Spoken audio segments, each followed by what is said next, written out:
various people.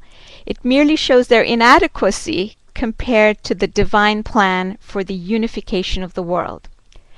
Now, as we go through our discussion this evening, we'll see that when we examine the problems that our world is grappling with, and I'm going to focus on one problem in particular, the financial crisis, we'll see that our leaders have been presenting a number of solutions but are essentially at their wits' end. They don't seem to have any clear path. They don't seem to know exactly how to go forward with any guarantee that things will be okay.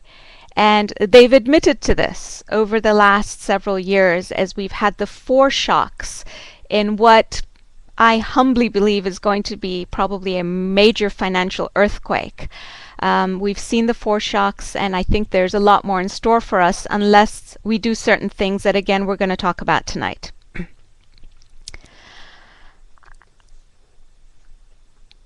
Speaking several decades ago, Shori Effendi talked about the impending necessity of establishing a supranational and sovereign world state. Again, that is something interesting to note. Here we are again several decades removed, and we clearly are not there yet. And finally, he says that the world will become increasingly subject to tumults and convulsions. All we need to do is turn the television on or read the newspapers, and we see that happening. He said these convulsions will never have been experienced before. And as a result of these tumults, he says, the realization of the necessity for world federation will enter into its consciousness, into the consciousness not only of the wise and learned, but of the common people as well. And that would be me and the rest of us, except those amongst you who are experts and leaders in your own right. I am trying to follow the instructions of Shori Effendi when he advised us several decades ago to stress in our talks the ideas of a world superstate and the concept of the oneness of mankind underlying it. Now the question is, why all this stress on the concept of federation? There are several important points to make. The first is that it's inextricably linked with a critical idea, and that is the idea of humanity's coming of age. As Baha'is, we believe that we stand at the most critical and momentous stage of our evolution as a collective unit, humanity in other words, the stage of maturity. This idea constitutes the central core of the Baha'i teachings and is one of the most distinguishing features of the revelation of Baha'u'llah. So if we think about humanity as similar to an individual, take this analogy, we know that an individual human being goes through various developmental stages. We start as infants, we then become toddlers and children and junior youth and then young people, and eventually we become adults. We also know that at every stage there are certain exigencies and requirements that go with that stage. And we also learn, and one can observe this in looking at individuals, that if a person misses a developmental stage, it essentially leads to their retardation, and we see it in their behavior. I mean, sometimes we look at adults, a 40 or 50-year-old person who's behaving in some respects as though they were 18 years old because they haven't learnt certain things. They seem to have skipped a process of their development. Well, if we take this analogy and apply it to our collective whole, our humanity as a collective whole, we see that the same applies. And when we look at our behavior today, and the crises that we're embroiled in, whether it's the financial crisis, the nuclear proliferation crisis, the looming food and water crisis, the climate change crisis, it seems that we have missed out on one or more stages of our development. And we are suffering as a result. We are retarded collectively, and we need some catching up to do. The other thing we notice, so this coming of age is one idea. The next thing we notice is that collective problems, which seem to be the major problems that we have, and I just listed a number of them, require collective solutions. Climate change is a collective problem. We cannot have one nation of the world trying to solve the climate change problem for the whole world. It requires cooperation, it requires collective thinking, collective consensus, and then collective action. The same is true of the financial crisis, and there were a number of very interesting articles in the press when we first started having major problems in 2008, at least the problems that really started, they occurred before, but problems that started hitting the press here in the West in a big way, in which leaders were saying, we're not really sure what to do, and they started using this word in some of these articles. They kept talking about the need for collective action. And beyond that, they started to talk about the danger of individual nations acting alone in their self-interest. And we're going to get to that point in a little while. But nuclear proliferation is another one of these collective problems for which we require collective solutions. So, having established that humanity is in the process of coming of age and needs to do some catching up, and that the problems it has appear to be collective problems that require collective solutions, we understand why so much stress is placed in the Baha'i writings on the idea of applying the principles of federalism to the world at large. Now, let's unpack this whole proposal and see where it takes us. The first step, the first thing we need to do is identify the root cause of all the problems that we have.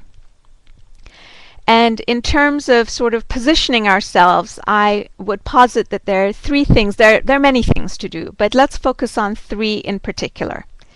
The first thing we need to do, as you see from the slide, is to overcome denial. In other words, acknowledge the need for change. Again, this is a proposition that we're all familiar with. You see this in married life. If there is a problem or friction between a couple, the first step is for them to acknowledge that there's a problem and that a solution is required. In our individual lives, when we want to adopt new habits, we have to first acknowledge that there's something that we want to change within ourselves, and only then can we take the next step to take action. The second idea that I would posit is fundamental is that we need to inculcate within ourselves as a society a deep awareness of our oneness. And I'm going to talk a lot more about this idea of oneness. The oneness that we talk about is something that needs to be incorporated into the institutional structures that we have. In other words, it's not limited to the way that you and I treat each other, but has to be incorporated in the structures of the institutions that govern us, so that, for example, the institutions are truly representative of all segments of human society. Only if they are truly represented will they be trusted by everyone. Another aspect of oneness is the idea that once you've established this institution, whatever it is, whether from the Security Council to any other institution that involves decision making for the world at large, you need to have processes of decision making that are fair and reflect our oneness. So, for example, with respect to the Security Council, you can't have the idea of a veto. You can't say, oh, we think you're wonderful, we want to treat you as one, however, ultimately we want to be able to nix any idea that the rest of you agree on and believe is in the best interests of all of humanity. And finally, we need to have a sense of oneness in the way we apply rules and laws. We can't just enforce them against people we don't trust or we consider our enemies, but they need to be enforced equally across the board with respect to all nations and all peoples. So that gives us a sense of what we mean when we say inculcating a deep awareness of our oneness. In fact, the Baha'i writings say that oneness needs to become, and I love this quote, the operating principle of international life. That's an amazing concept, and we can discuss this more later. The third thing we need to do is to do away with expediency, which means making decisions based on a narrow, short-term self-interest. And we need to replace this approach with a principled approach. All right, so having identified some of these root causes and having positioned ourselves to take action, the question then becomes, what action do we take? And the solution that I posit is made up of a combination of three things. We have to apply given tools, and we'll talk about what we mean by tools. We need to follow a blueprint that's provided for us in the Baha'i writings. And we've been given a model to follow. So let's start with the tools. The tools that we've been given consist of certain foundational principles that need to be applied. The first most important foundational principle is that the advantage of the part, in other words, the advantage of one nation in this context, can only be assured by ensuring the advantage of the whole. This is quite a critical concept, and we're going to see how it applies to solving the financial crisis that we're going to look at in a little bit of depth in a few minutes.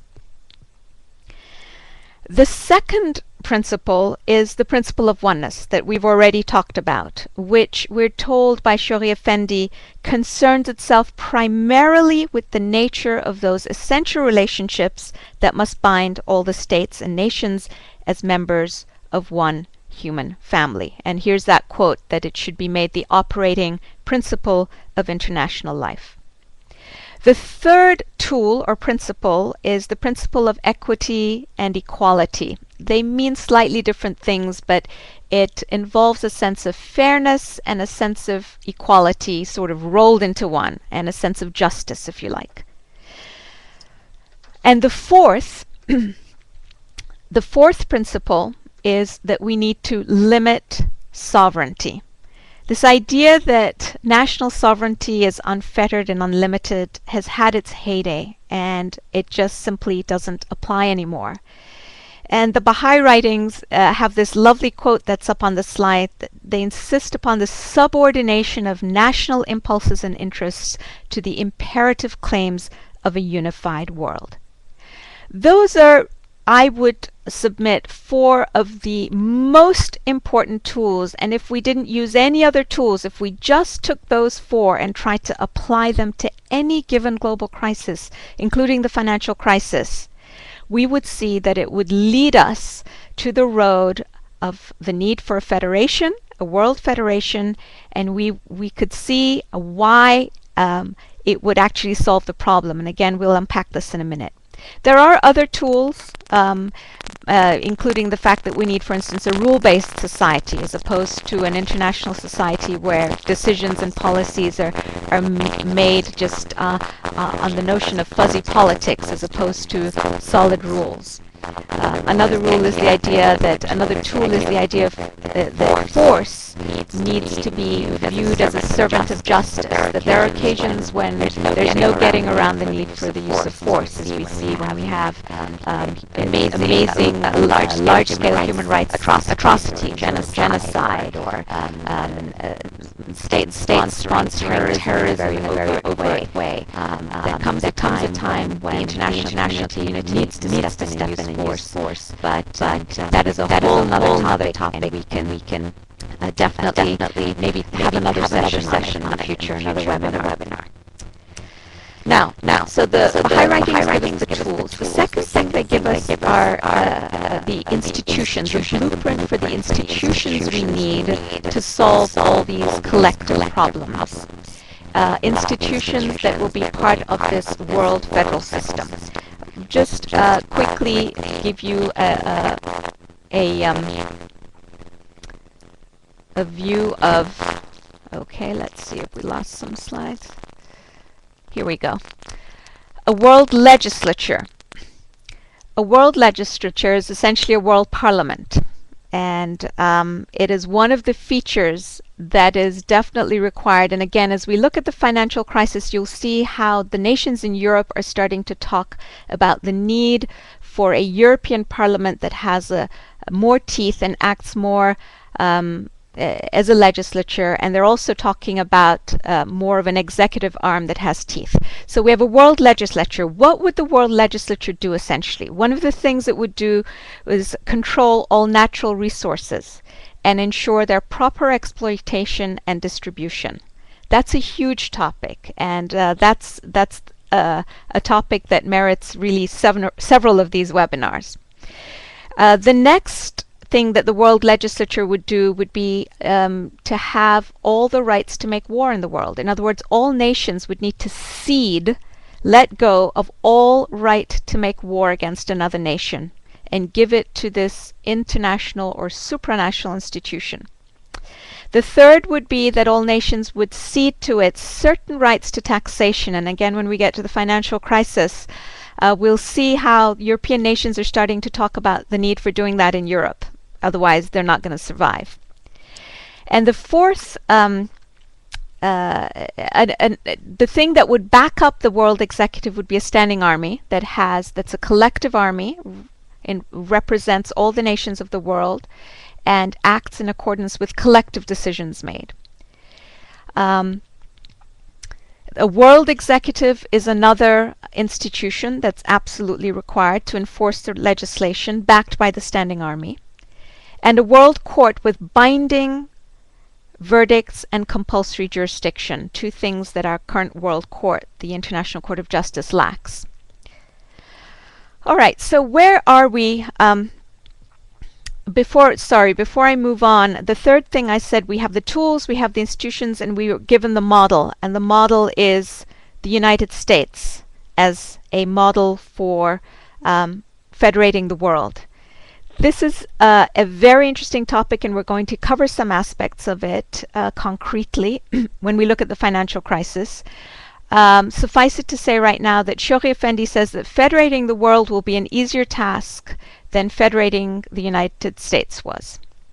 And the second thing he says is that suffering seems to be a prerequisite to any form of federation because it requires welding together parts of a disparate system. And he says, according to this quote that you see up on the screen, nothing short of intense mental as well as physical agony has been able to precipitate those epoch-making changes that constitute the greatest landmarks in the history of human civilization. And the building of the United States is definitely one of them. Where are we right now with respect to the tools, with respect to the blueprint, with respect to using the US as a model? Well, we have a long way to go. Some important initial steps have been taken, but we know we're not there yet. We know that the principles we talked about are not applied by and large in our international institutions. We know that we don't have all these international institutions that we just listed. And we know that we don't have peace. That would ultimately be the proof in the pudding, is do we have a peaceful world? And we don't. So we have a long way to go. We need to act now. Time is running out. We have chaos in our world today. We have increasingly severe global problems. We have a stark choice right now to either increase our unity or go towards self-destruction. It's getting pretty dire. And because we've skipped some developmental stages, our problems are growing exponentially. We have to play catch-up. The truth is that the solution to all of these problems, all these collective problems, is world federation. And if we don't take action sooner rather than later, we're just going to have more suffering. So if we needed any more of a prompt to act now, I think that should do it. We need to act before we have a complete financial meltdown. We need to act before we have irreversible damage from climate change, before human rights abuses spread even further, before we have uncontrollable nuclear proliferation, and before we start engaging in conflicts over access to energy, food, and water, just to name the few. So let's now demonstrate how applying the principles of federation will actually solve these crises. And the best way to do it is to take basically one area and kind of dive in depth. Let's look at the financial crisis, because that's what we're reading about in the newspapers, seeing on the news, and people are talking about it, and it's affecting our lives wherever we are, whether you're in China, whether you're in Africa, whether you're in the United States. This financial crisis is affecting you. First of all, why do we care about the financial crisis? Because we are interdependent. It is a fact of life whether we like it or not.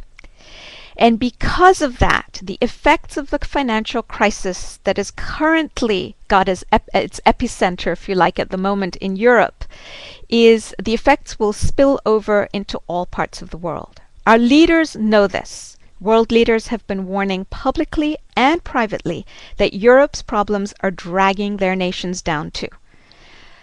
The United States and China, even though they're the two strongest economies, are extremely worried. So you can imagine how everybody else feels. The Economist magazine in September 2011 said it is not just the euro that is at risk, but the future of the European Union and the health of the world economy. The ironic flip side of the interdependence, by the way, is that not only does the disaster affect all of us, but that when there's a crisis now, nations are starting to look to each other to bail them out. And one of the nations that Europe has been hoping, or had been hoping would bail them out, was China, until the Chinese made it very clear that they were just going to sit back and see what happened, and they weren't going to commit to anything. So here are a couple of the quotes and the comments that I made up on the screen. Forgive me, I'm getting used to the idea of working with slides and talking at the same time. I'm good at talking, but not at focusing on other things. So, all right. So we want to fix the financial crisis. Why do we care? Because we're interdependent. How do we do this? I am now going to take you through a series of steps. And I'm going to do two things here. These steps come from two places, and I'm going to show you how these two places completely correspond with each other. The first place that I'm going to point you to is the work of current thinkers in the world, whether they are academics, pundits and think tanks, journalists, politicians, economists, basically people whose job is to think through these big problems and who have experience in the world. I'm going to show you what they say, and that these are steps that they recommend. And then I'm going to show you how they correlate to, as we go through them, how they correspond to exactly what Baha'u'llah told us over 160 years ago needed to be done, including the application of all the tools and principles that I listed before, and the need to create all the institutions that I referred to, and the need to use the United States as a model. And interestingly, all of those features are things that that these current thinkers are talking about. This is prevalent thinking in circles right now, in circles of thought. All right, the first thing that they talk about is the need to stop the denial, the need to acknowledge the problem.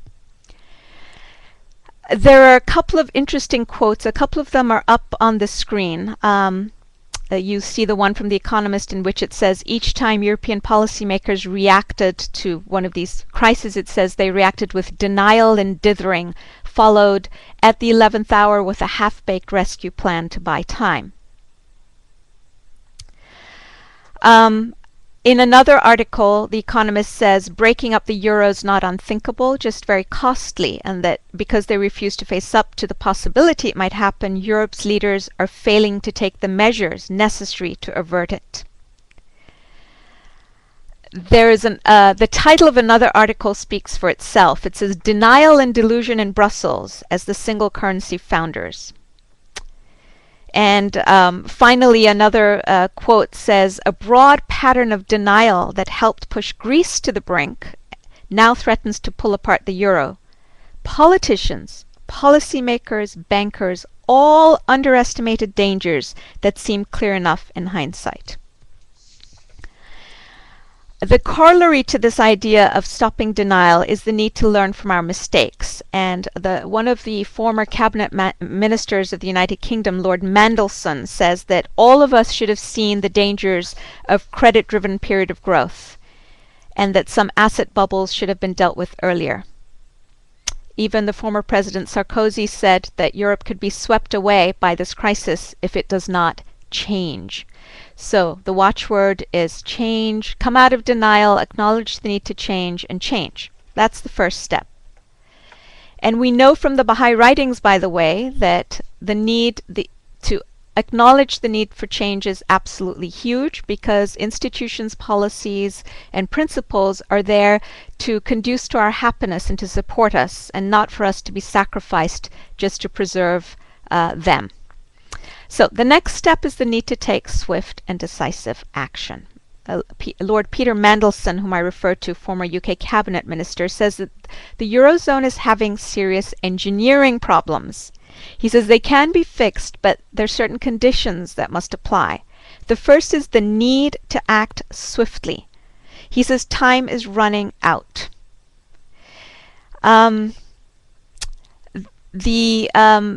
The Economist says that the odds of a safe landing, you'll see this on your screens, are dwindling fast, but the scale of action needed is growing even as the time to act is running out. So the longer we wait, the harder it is, the harder we're going to have to work to get ourselves out of the hole. And at some point it's going to be too late. Other folks have commented. Mr. Horn, director of the Macroeconomic Policy Institute, says the markets see that Europe cannot decide anything quickly, and uncertainty is always an inducement to speculation.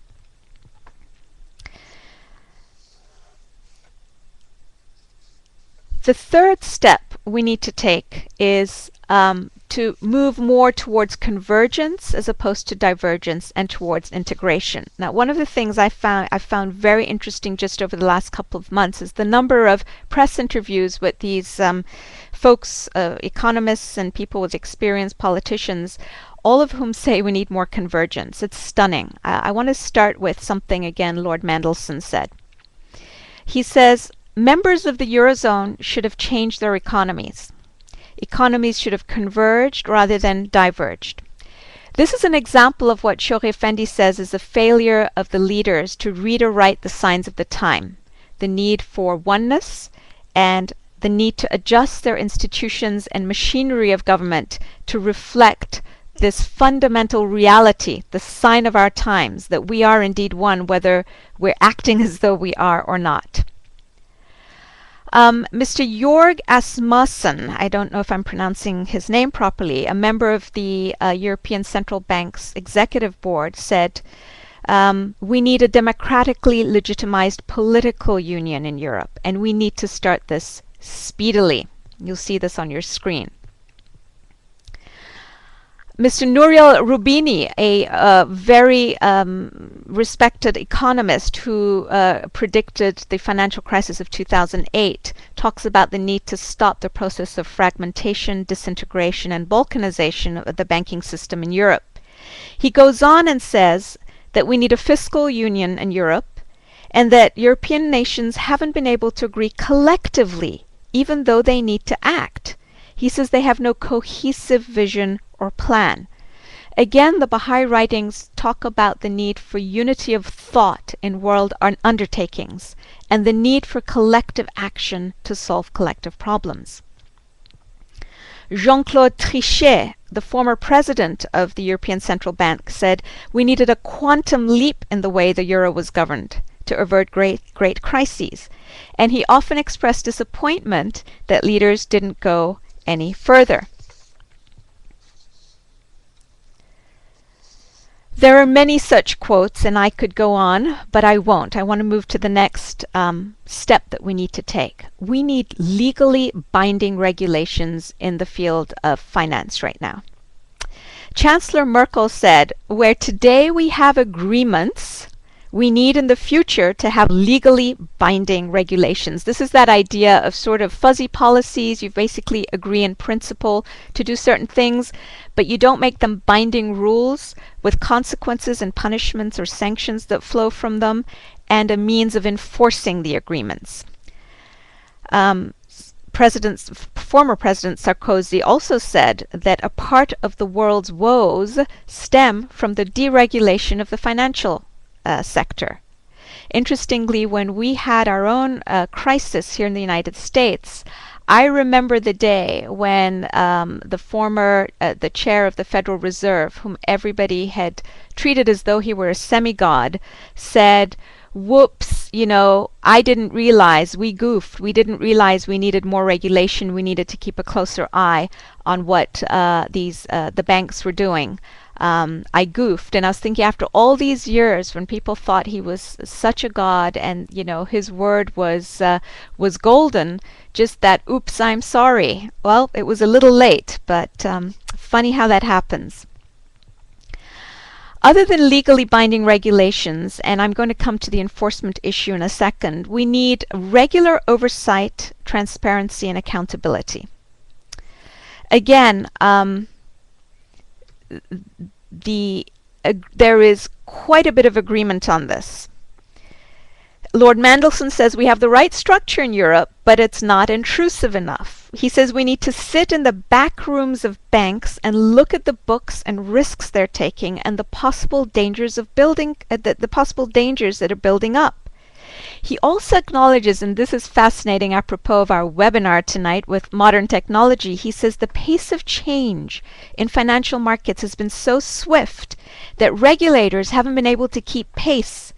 The banking products have become too complicated and risky, and the regulators who are in charge of overseeing don't understand them, and so they can't regulate properly.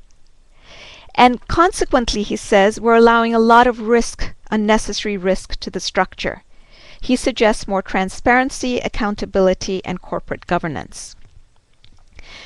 Jose Manuel Barroso, the European Commissioner, says we need more monitoring of national budgets by Brussels, including the right to recommend changes before they're submitted to parliaments. Chancellor Merkel agrees and says outside supervision and surveillance of national budgets. Now we're talking about sovereignty here, giving up sovereignty. Each nation sets its own budgets. In Europe, they're saying what we need is a central authority that can look at the proposed budgets of a nation and then make suggestions to change it before it's adopted. By the way, at the moment, and this was a recent change that was made, nations are required to inform the Commission about what their national budgets are going to be. But they don't have to put the budgets on hold and implement any advice that the Commission gives. What is being proposed is that the Commission act as a European government, essentially, and say, no, you can't pass this budget the way it is, this national budget. You're going to have too much debt. You've got too much of a budget deficit. You're not complying with the rules, not just the policies, and we're not going to allow you to pass this as your national budget. So you can imagine what a ceding of sovereignty that requires.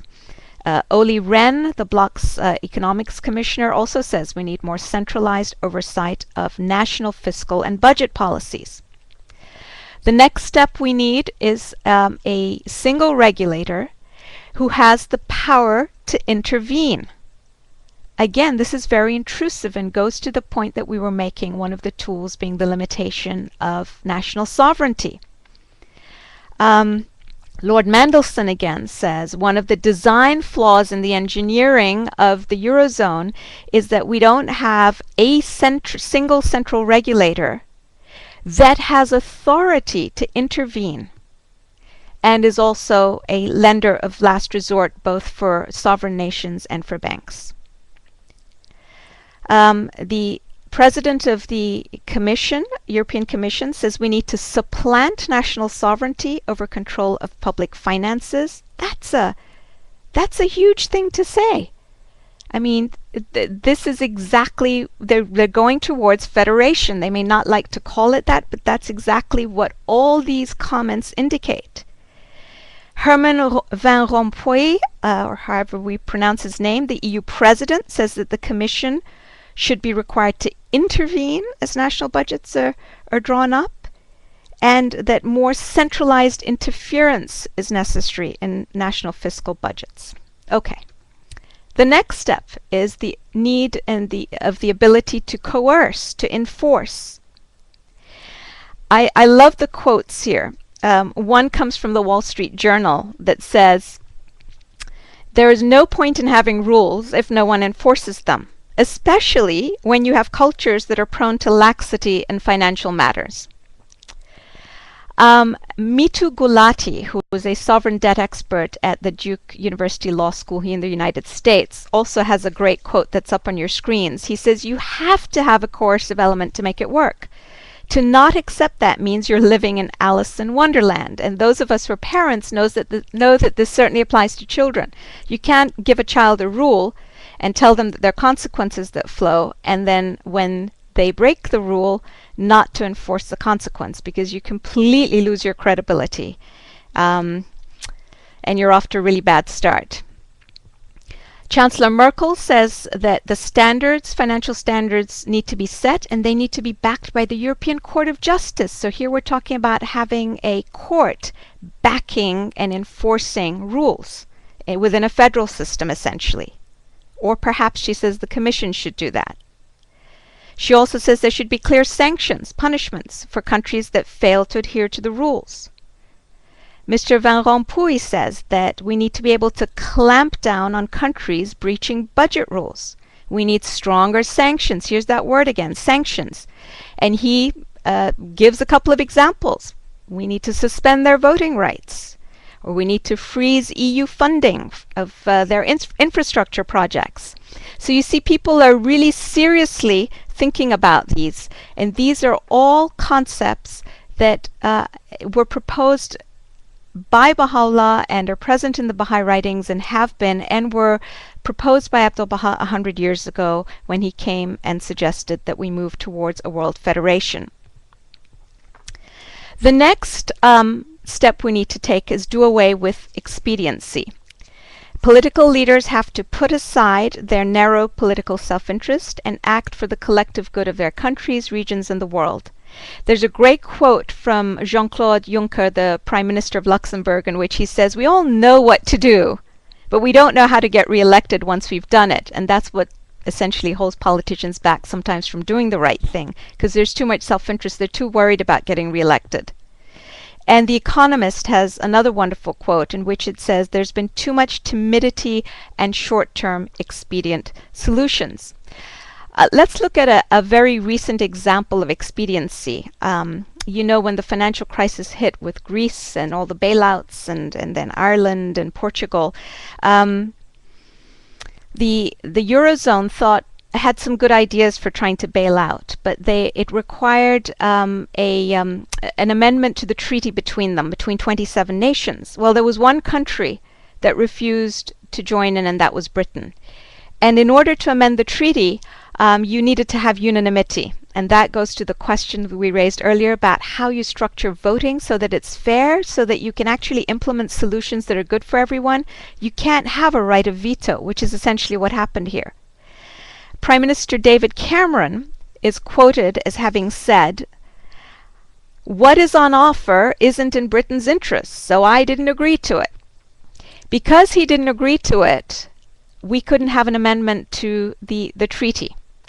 And what ended up happening is only 17 nations comprising a subset of the European Union, the 17 nations belonging to the Eurozone, had to come up with their own agreement, and several other nations joined them in it. But it was a lost opportunity.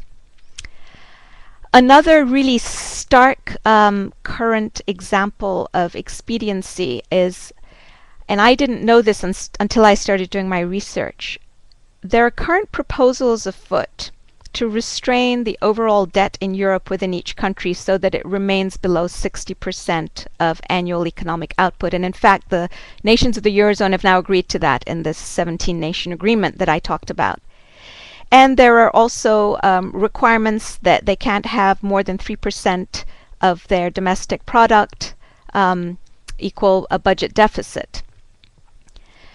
Apparently, these rules already existed in the Maastricht Treaty, but were simply not applied because when France and Germany started to go beyond their debt limits and their budget deficits, they realized, oh boy, there's sanctions.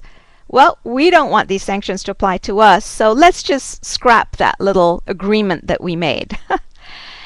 And it's never been applied because of expediency, narrow self-interest that was very short-sighted. And as a result, we've now gotten ourselves into a financial mess, because when other countries like Greece and Italy started to have huge debts, France and Germany didn't have a leg to stand on because they themselves had gone beyond the preset limits that they had agreed to. So here we are back to square one now with a new agreement that incorporates these same requirements. The next step we need to take is letting go of excessive national sovereignty. We've talked about this at some length from the point of view of the Baha'i writings, but let's look and see what the pundits are saying. An article in the New York Times said that, interesting, New York Times commenting in this vein, saying Europe must stop clinging to excessive national sovereignty and let go. Why? Because further union implies more sacrifice of national sovereignty than leaders of many countries want, let alone their voters. This idea of a choice between a federal government with a substantial loss of sovereignty for many nations or fragmentation with severe economic and financial consequences is being talked about a lot. And the bottom line, as The Economist says, is that the leaders are going to have to address the question of, are we going to have a United States of Europe? And The Economist predicts that regardless of what the answer is, they say either way, the Eurozone is heading for more federalism. The Economist also says something else that's interesting. It says, when we talk about bailouts of other nations, and when Germany, for instance, is skittish about constantly bailing out these other nations who've had bad habits economically, says they need to understand that bailing nations like Greece out of the debt crisis is, quote, less of an act of charity than of self-interest. And here's the rub. This is that principle of understanding that the advantage of the individual nation, in this case, say Germany, can only be guaranteed if you guarantee the advantage of the total unit, meaning Europe. And sacrifices are going to need to be made in order to ensure that the body of the EU is healthy. Another quote says, the question is not whether European leaders can save the currency, but whether enough of them are prepared to pay the price. There are some very good ideas afoot. One promising idea from Germany's Council of Economic Experts is to take all Eurozone debt that's above 60% and mutualize it. In other words, everybody becomes responsible for that debt. And then you set aside a tranche of tax revenue to pay it off over the next 25 years. And here we come to the issue of ceding certain rights of taxation that Shoghi Effendi says are required. All nations need to give up certain rights of taxation to a central government, just as we do in the United States, federal taxes. The same thing needs to be done in Europe.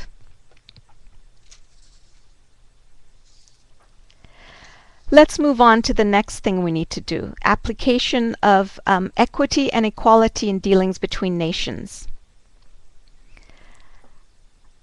When we apply the rules of fairness, we need to make sure that nations feel like they're being given their due. One of the reasons nations in Europe, especially nations like France, are skittish at the moment about moving towards federation, it's because they believe that they're going to be subordinated to Germany. And Britain also feels very marginalized and feels like it has less influence than it's ever had. There is a quote to this effect from Charles Grant, up on your screen here, director of the Center for European Reform. So this means that we need to have institutions that, again, adequately represent all the nations, in which they have the right to vote, that voting is not unanimous, that voting is by some kind of majority, maybe weighted voting. Because ultimately we need to be able to trust these institutions to do the right thing. If we want nations to cede sovereignty, power sharing has to be fair.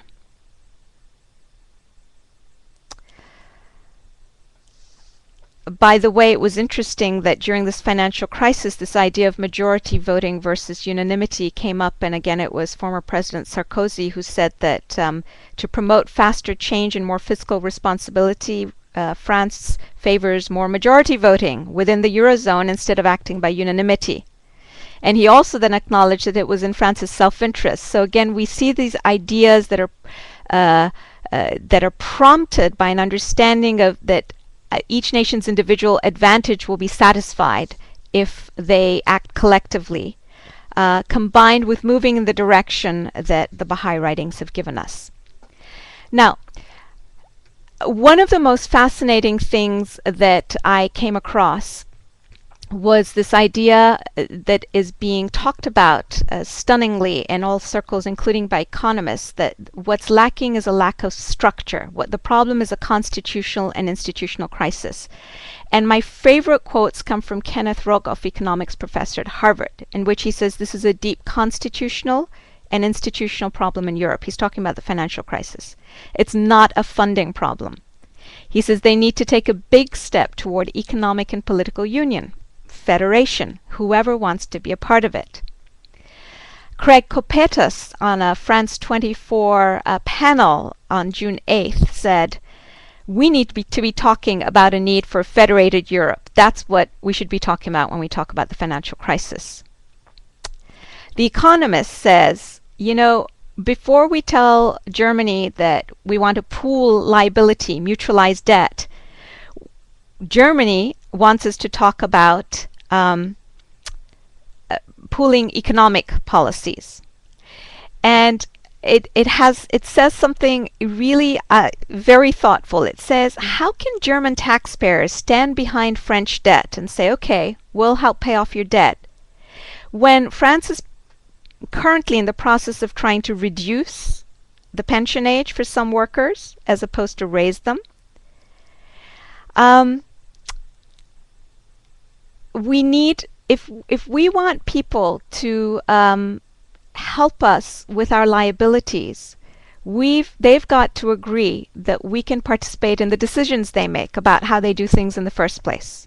And again, you're talking about a federation here, where everybody gets to participate in a federal parliament, you have a federal government, you have federal rules, you have federal enforcement of those rules, and then of course when you're in trouble as a federated unit, everybody helps get everybody else out.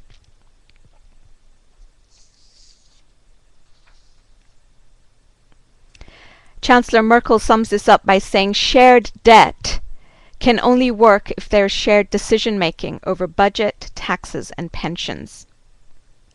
Joschka Fischer, her finance minister, says you can't mutualize the debt without mutualizing sovereignty.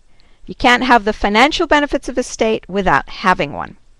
So how do we proceed with fixing lack of structure? Well, essentially we need several things. One is federal taxation, which Shoghi Effendi talks about as something that the federal government needs to do. We need to progress in Europe towards a political union, which includes European-level taxes. This is something Chancellor Merkel has been pushing for lately. We need a stronger European government. Chancellor Merkel has been pushing for the European Commission to act more as a European government.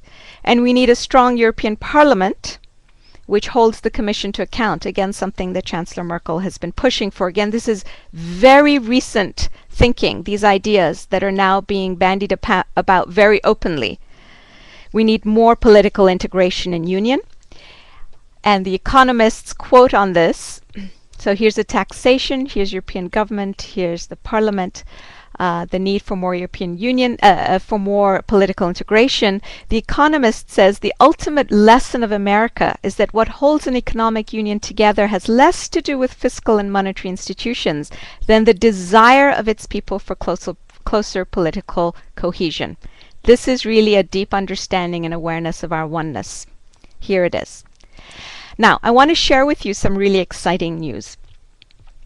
100 years ago, we started off this presentation by saying 100 years ago, Abdu'l-Baha, visiting the US, had told this official that if he wanted to serve his country in the world, he should take the principles of federalism and apply them worldwide. Well, guess what happened last year? Some European officials came to visit American officials to get advice on how to solve the financial crisis. You would think that the Americans got all their financial experts together and created charts and tables and told them, about percentages of this and that and what to do. No, what do you think they did? They gave them a copy of the U.S.'s 1781 Articles of Confederation, the precursor of our current Constitution, and told them this is an example of why stronger unions become necessary. They said to the Europeans, we had similar problems to you. And when we were a confederation of 13 states, and we realized it wasn't going to work, we weren't going to survive, and so we decided to integrate more closely and unify and become a federation. This is borne out by all the materials I've read about the history of the United States. I didn't know, and this is again very interesting, that one of the main drivers towards federation from a state of confederation was the problem of the large debt that the Confederation had amassed during the Revolutionary War in the United States. The Confederation was running out of money. It had no right to tax, just as the Europeans don't have a right to tax. It had a lot of debt because each of the states had been borrowing money from European nations, just as the nations in Europe today have been amassing debt and are unable to pay it off. The states of the Confederation were unable to pay off their debt, and they had started printing money going out of control, and it was leading to huge inflation. The Confederation was almost bankrupt, and it was one of the driving reasons why, in their consultations, this group of 13 states decided that the only way out was to federate and pool, mutualize their debts, if you like. And based on this model, again, Abdu'l-Baha told us use the US as a model. Well, Germany has recently come up in December of last year with a redemption pact, a proposal that is modeled on the American federal government's assumption of state debts in 1790. So they clearly took the advice of these US officials to heart. To European federalists, America demonstrates that monetary union essentially can't survive without fiscal union, which can't really survive without some form of European federation. So this advice that Abdu'l-Baha gave a century ago is now being implemented. So here we go, the slide on European economic experts turning to America as a model. And now, all this having been said, and this is the last item that we'll focus on, there is still resistance, obviously, pockets of resistance to the idea of European federation. Even The Economist, that's been saying all these amazing things, in a recent article says what you see at the bottom of this screen. It says there must be ways for good governments to force bad ones to keep in line that don't require the building of a huge new federal superstate. I guess The Economist magazine is also in denial along with everyone else. It's hard to let go of that sense of sovereignty. And even Mr. Sarkozy says, yeah, it's true, Europe needs to be refounded and rethought, but and he's holding on to this idea of national sovereignty, but the reform of Europe is not a march toward supranationality. Responding to the skeptics, I would say two things, and there will be skeptics. Jean Monnet, who was really one of the founders, in the sense that the European Union was his brainchild, he said, you know, I know that people are not ready for a federal states of Europe. This was back in the 1950s. But he says the truth is that when the world or nations get themselves into really hot water in a crisis, they're usually willing to do things that would otherwise be unthinkable to them because they're desperate. So he said, my job, and the job of anyone who has a vision, is to build it, be prepared, have the ideas, and then when that crisis comes and things get desperate and our leaders have run out of all their bright ideas, we can offer this as a solution, which is actually essentially what he did with the European coal and steel community. Again, that's a different story that we can talk about some other time, but it was the basis for the European Union today. So, and the second thing I would say is that Abdu'l-Baha also said in response to skeptics, he says people will say it's impossible. It is possible, but one thing is required. Effort, ceaseless effort is required. And that is really our job. So our work is cut out for us. I will end here, and I know that there are a host of questions. And and I will wait to see what questions the moderators would like me to respond to.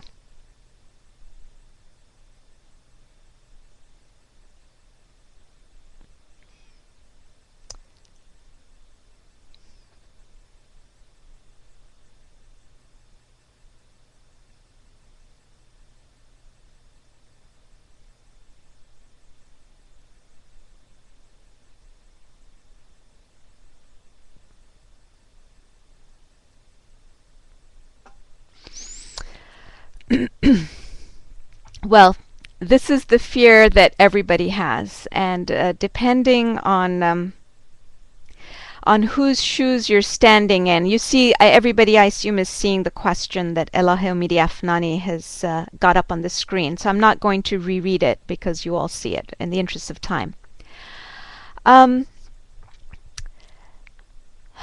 This is a difficult question. The truth is that at the other end also, people are afraid of the outlook of other nations that we're not familiar with. We all come from different cultures. We all have come from different backgrounds. We all have different mindsets. Now, one of the prerequisite requirements is that things have to be rule-based. So when you say they have no interest for international law, the way you go up building a system is you create the institutions with proper representation. But before you let them off and running and say you have majority vote, you have to get consensus around the rules. Everybody has to be on notice in advance of what the rules of the game are. Once the rules are there, then all nations, whether of the East or of the West, whether of a Christian culture or a Muslim culture or Buddhist culture or Hindu culture, will have to abide by the rules that they've all agreed upon. You apply those rules, and it is within the context of applying those rules that you allow majority voting. We also need to start building trust. So what we've been talking about is really one side of the coin. There's a lot of other work that needs to be done. We need to teach people the importance of free speech and free thinking within their countries. Clearly, there has to be a certain modicum of democracy and independence within each country before such a system would work. I'm leery about using the word democracy because it's so loaded these days, and I'm not advocating a particular form of democracy that we should look to any particular one nation. What I mean is that people should be able to elect their leaders freely. There should be freedom of thought, freedom of belief, freedom of speech. There should be consultation at all levels. And then you take those nations that imbibe these principles within their nations, and you say to them, you can now be part of a community of nations, a federation, in which you will have an equal voice, in which we will vote on issues according to majority voting. But in advance of that, we need to all achieve consensus around some very fundamental principles.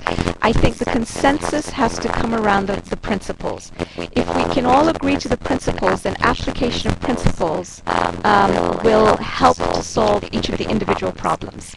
Gareth Evans is a former minister of Australia and head of a wonderful nonprofit called, he's the former head of the International Crisis Group, said that we need to get back to the level of principle. And we need to get consensus around principle. The Universal House of Justice said this in its 1985 piece message as well. That we need to raise the level, we need to raise the discussion to the level of principle as opposed to pure pragmatism. So the key is to gain consensus on principle, establish rules that are an application of those principles, and then create fair voting. And yes, we're going to have to. This is an argument I always hear. Well, gee, if we let the African nations have their vote, then they may do something in a way we don't like, or if we let the Arab nations do such and such, and they say of the West, well, the Westerners have their way of conceiving of things. We have to all learn that this world belongs to all of us, and as long as we've agreed on some fundamental principles and rules, then we need to be able to operate on the basis of majority voting.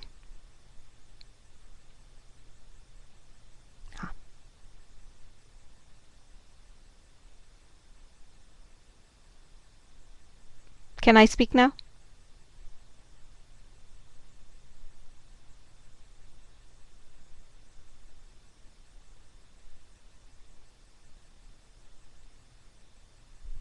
Okay, great question. My own personal belief in terms of how you go about applying federalism to the entire world with 6 continents is that you start region by region. I would highly recommend that we move towards regional federation, a series of regional federations first, and it will do several things. First of all, it will be easier to have regional federations, as in Europe, and we can see them moving in that direction because there's more closeness of culture, language, mindset. That's one thing. Secondly, behavior of the states around you has a more direct impact on you, and so you're more likely as a nation to want to consult and come to agreement with the nations around you as opposed to someone at the other end of the world first. You have more of a vested interest in some sense in trying to control what others do that may affect you more directly. We're already seeing this happening in various stages in the world. In other words, if you look at each continent is actually moving very slowly towards, again, this is a very personal view, towards federation, even though they don't recognize it. In Europe, we started with an economic union. In Africa, we also started with an economic union. Interestingly, what happens is once the economic future and interests of nations get more closely melded, and the leaders have had more of a chance to spend time together to understand each other's styles and understand when they say X, what do they really mean, to understand their concerns. They start to work together better. So you're creating a culture of consultation and meeting of the minds. Interestingly, when that happens, the next thing they want to do is create a regional standing force. Europe has done this. Africa has done this with the standby force. They're talking about doing this. The Gulf Cooperation Council is talking about doing this for some of the Arab states. We're hearing rumblings of nations in Northeast Asia wanting to do this, in Southeast Asia. Again, we have these economic units coming together that focus on free trade, on movement of people and goods. And I think that's the way to start. Start with economic unions, remove the barriers, let people move across borders, and then eventually you'll get to the monetary and the fiscal and the standing armies. Once you have these in place in several regions in the world, then you can bring those regions together and create a world federation. That's why I say we're a little retarded in our progress. I think this was a step that we should have taken. This regional federation a few decades ago at least started down this road in a more active way, but I think we can be more mindful about it now. Let's take one more question and stop here as it's getting late.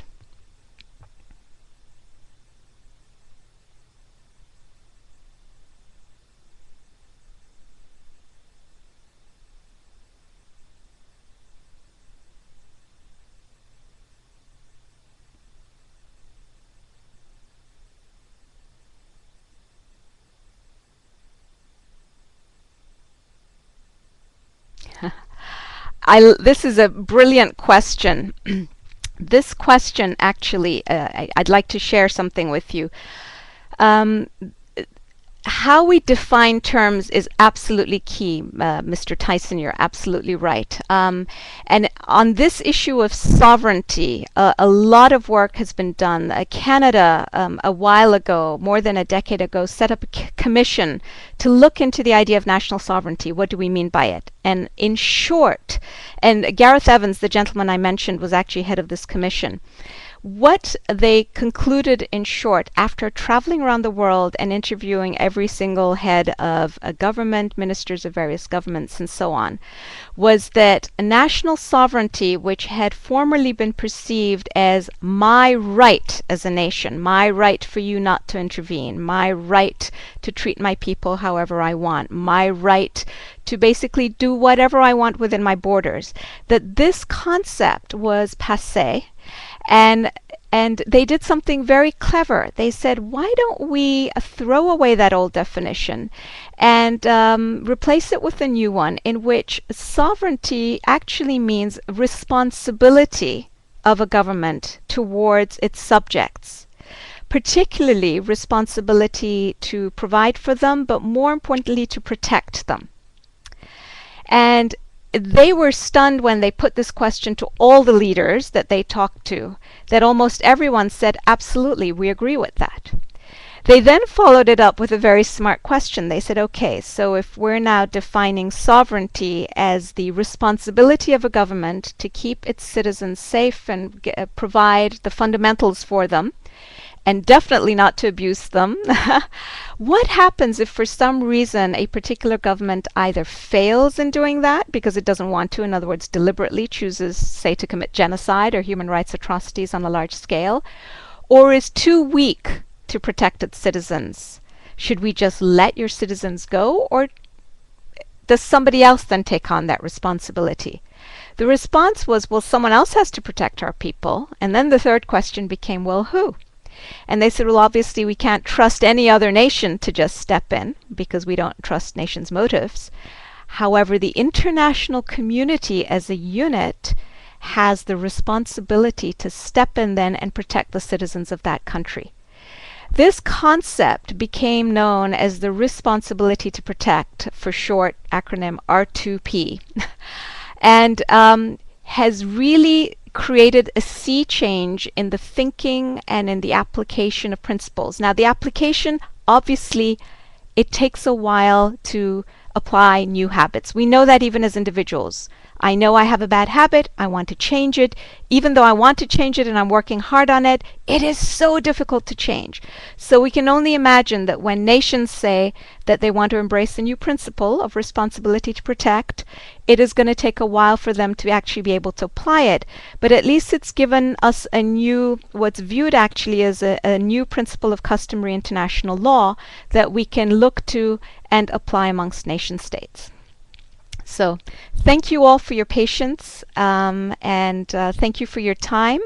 And I hope to hear from you. If you have questions, feel free. I'm on Facebook, so if anybody wants to ask questions, that route, friend me, and we can talk that way. And if you're coming to the Association for Baha'i Studies conference in August, I hope to be there, and I'd be delighted to talk to you then as well. Thank you, and thank you, organizers.